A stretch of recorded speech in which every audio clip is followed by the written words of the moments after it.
그런데 그런 장로님들이 돼서 선교에 뭐가 됐어요?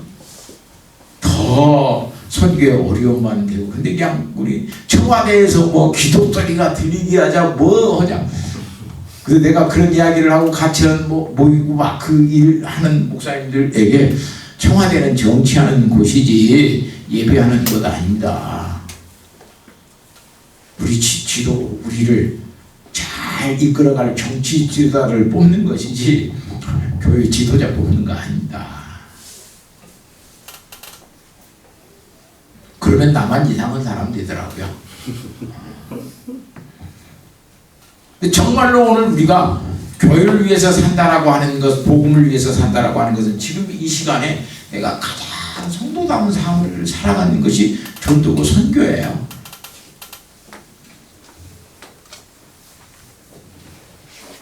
그래야 다시 복음 전도의 문이 열리고 다시 코로나 이후에 이렇게 침체되어 있는, 우리는 예배만 드리면 성도인 줄 알아요. 예배만 드리면. 성도의 3대 의무가 뭐예요? 응? 신앙생활. 3대 신앙생활이 뭐예요? 첫째, 주일 성수. 두 번째, 헌금생활, 11조 생활. 세 번째, 기도생활. 새벽기도 안 빠지는 거. 가장 새벽기도 안 빠지는 것이 가장 좋은 거 아니었어요? 네, 새벽기도 요즘 뭐 안 있는 지 오래됐고 다 무너졌어요. 그거 하면서도 얼마나 오늘 우리는 성도답지 못한 사람들이 얼마나 많았어요.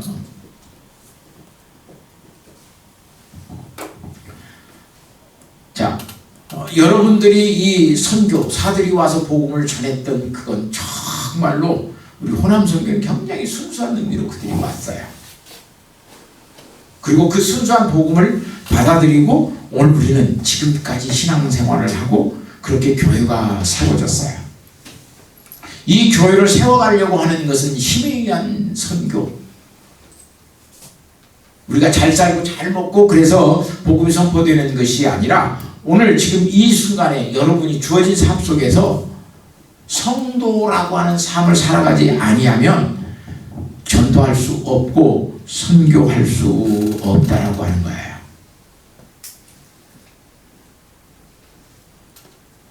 우리 누가 한번 히브리서 10장 10절에서 23절 한번 읽어보세요. 10장 23절에서 25절 히브리서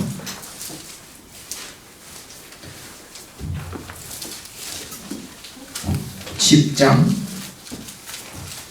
약속하신 이는 믿으시니 우리가 믿는 우리의 소망을 움직이지 말며 굳게 잡고 서로 도와주와 사랑과 선행을 격려하며 모이기를 피하는 어떤 사람들을 술망과 같이 하지 말고 오직 관하여 그날이 가까움을 볼수록 더욱 그리하자. 아멘. 히브리서 10장에 보면 왜 우리가 하나님 앞에서 복음을 증거하고 살아야 될 것인가 라고 하는 것을 우리에게 가르쳐 주고 있어요.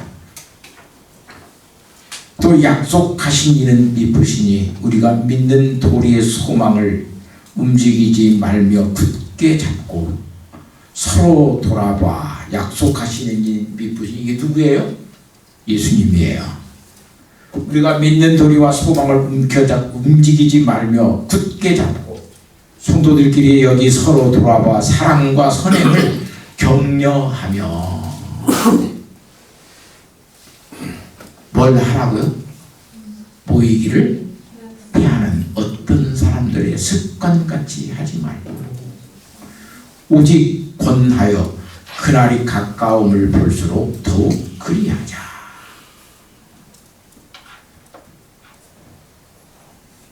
우리 깊이 한번 생각해 봐야 돼요. 우리가 지금 그렇게 살고 있는가?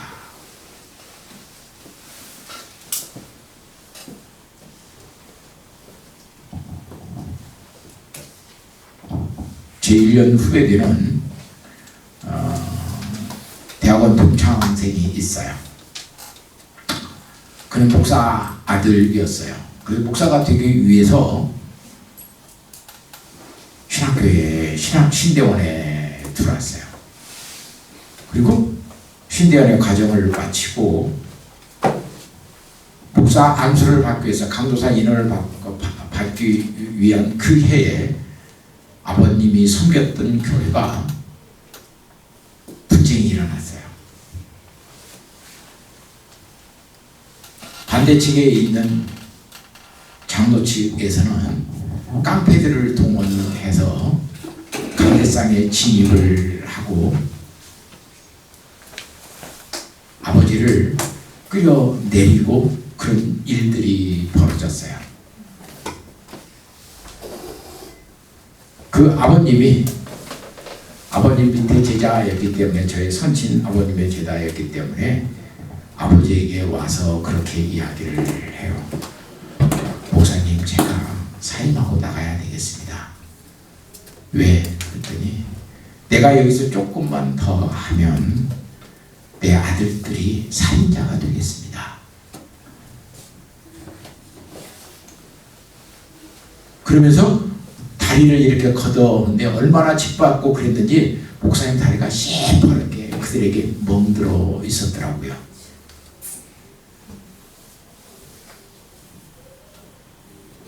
그리고 그분은 그냥 사임하겠다라고 하고 그의 미국으로 들어가셨어요. 목사를 되려고 했던 내 사랑하는 후배는 목사가 되지 않고 강도사 인허증만 받고 목사 안수를 받지 아니했어요. 그리고 교회는 안 다닐 수 없으니까 교회는 다녔는데 금요일 날 저한테 전화가 왔어요. 형, 나 좀 위해서 기도 좀 해줘. 왜? 그랬더니 좀 안 좋아서 병원에 갔더니 폐암 3기래.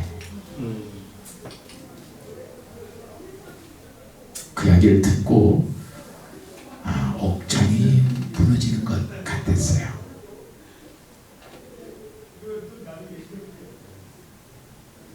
왜 우리는 교회 역사 속에서 왜 이런 역사들이 계속해서 반복될까? 우리가 다 성도답지 못하게 살고 있기 때문에 그런 거고, 지금 우리 한국 교회가 뭐 감소 현상이다 뭐다, 뭐 젊은 시대들은 전부 다 뭐 신천지로 간다, 천주교로 간다라고 이야기들을 많이 하고 있어요. 근데 내가 교회 밖에서 은퇴를 하고 교회 밖에서 목사가 아닌 사람으로 그냥 일반 사람으로 교회를 볼 때 우리 교회가 이렇게 가다가는 무너지게 생겼구나 라고 하는 생각이 들었어요. 왜냐하면 내가 목사라고 하는 신분이 드러날까? 아파트에 살면서 이 목사라고 하는 신분이 드러날까? 얼마나 이게 만일 드러나면 얼마나 이게 부자연스러울까? 교회를 이렇게 부정적으로 보는데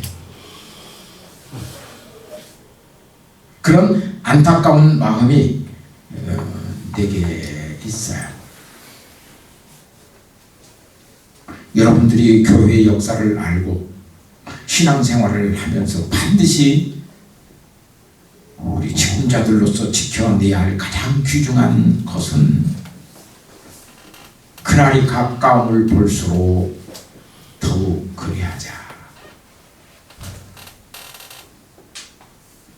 같이 아내하고 이제 살다 보니까 24시간을 붙어 있어요. 옛날에 교회에서 있을 때는 아내는 4층 여자, 저는 2층 남자로 살았어요. 근데 이제는 이제 같이 붙어 있는 시간이 많아요. 그러면서 아내를 자세히 내가 보게 돼요.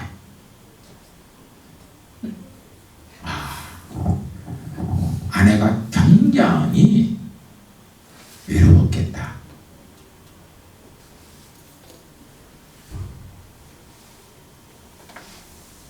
그리고 같이 살다 보니까 뭐 옛날에는 그냥 나 밥 먹고 뭐 서재로 내려가고 올라가고 이것만 하고 살았는데 같이 살다 보니까 안 맞는 것이 더 많아요. 그리고 간섭하는 것이 더 많아. 불을 켜놨어? 뭐 했어? 뭐 간섭하는 것이 얼마나 많은지 몰라요. 그리고 요 불러가지고 뭐 쓰레기 비워라 뭐 비워라 막 시키는 것도 엄청 많아요. 나보고 쓰레기를 가서 비우래요. 아빠한테 왔으니까. 밥도 먹고 사람이 이것은 내가 해줘야 되겠다. 그리고 음식물 쓰레기 이거 분리등 이걸 가지고 갔더니 다 남자들이 비우고 문화가 그런가 보다.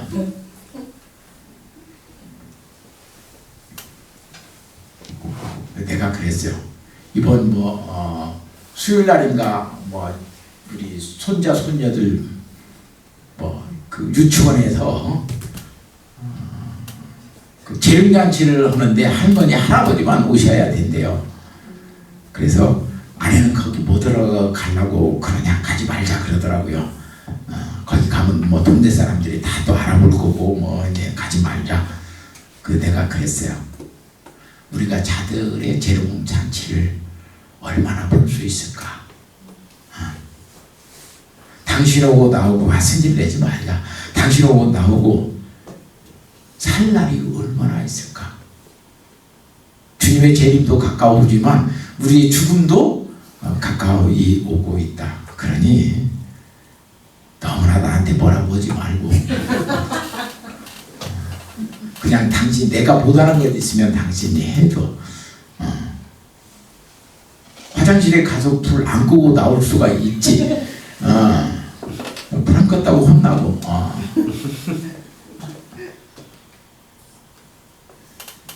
자, 오늘 우리가 가장 중요한 것은 정말로 성도답게 여러분들이 살아야 전도가 되고 선교가 된다는 거예요. 그렇게 살지 아니하면 복음 선교, 다시 말하면 전도라고 하는 것은 우리 사회에 다시 일어나지 아니해요. 계속해서 폐쇄적이 될 거예요.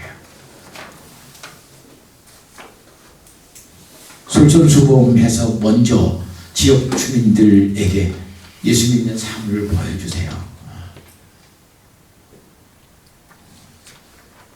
그렇게 우리가 살아가고 그래야 하나님은 우리와 함께 하신다는 것을 우리가 알 수 있어요.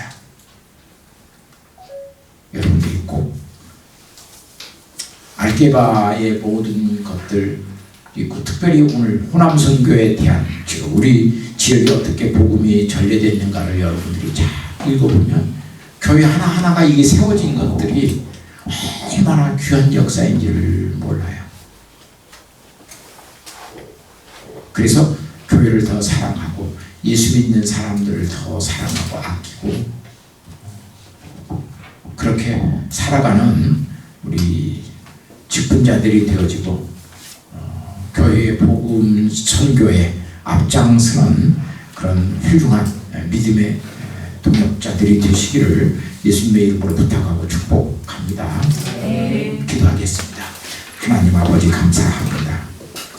우리에게 호남 선교의 역사를 통해서 우리가 복음의 우월의식을 갖고 살아야 되는 것이 아니라 예수 그리스도를 닮아갈 수 있는 섬김의 삶을 사는 것으로 선교가 복음 전도가 이루어짐을 깨닫게 하여 주셔서 주님 교회에서도 직장에서도 가정에서도 그 어느 곳에서도 이름도 빛도 없이 살지만 하나님의 영광을 위하여 성도답게 사는